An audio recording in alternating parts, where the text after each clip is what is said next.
ни одржа предавање како на првачиња и како да исчезна. Откако сите релевантни фактори, вклучувајќи ја и официјална Софија, покажаа дека Османи не ја зборува вистината за тоа дека бугарските барања не се дел од преговорите со Европската Унија, министерот никаде го нема. Ги спакува куферите и замина во посета на Централна Азија како претседавач на ОПСЕ. Ниту збор, ниту реакција нема од Османи за тоа дека неговите тврдења паднаа во вода, бидејќи договорот за добрососедство, протоколите и заклучоците на Историската комисија се дел од преговарачката рамка со Европската Унија. Преку соопштение бугарското МНР му го уништи предавањето на Османи, со кое не убедуваше дека само ни останало уште бугарите да ги вметнеме во уставот и други услови нема да има. Бугарија упатува на членот 5 од францускиот предлог, со кој токму Османи се обиде да манипулира, а кој вели: преговарачката рамка експлицитно ги утврдува принципите што ќе ги дефинираат преговорите за членство.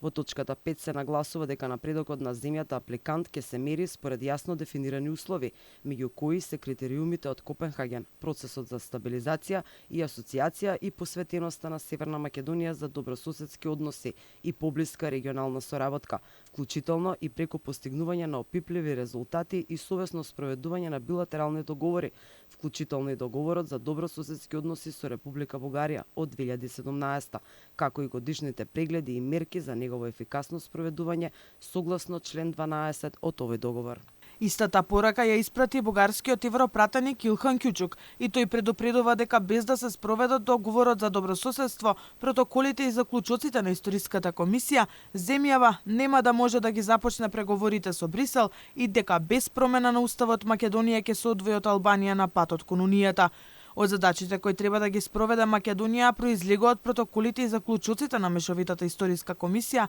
е промена на учебниците за 6-то деление, каде ќе треба повеќе да се учи за Тракија и Одринско отколку за македонската историја. Во учебниците ќе изостанат и картите на обединета Македонија, а ќе пишува и нови факти за Свети апостол Павле. 6-то деленците нема да учат за делото на светите браќа Кирил и Методи, Свети Климент и Свети Наум, како и за севкупната историја и потеклото на македонскиот јазик, бидејќи од оваа учебна година тие лекции ќе бидат избришани.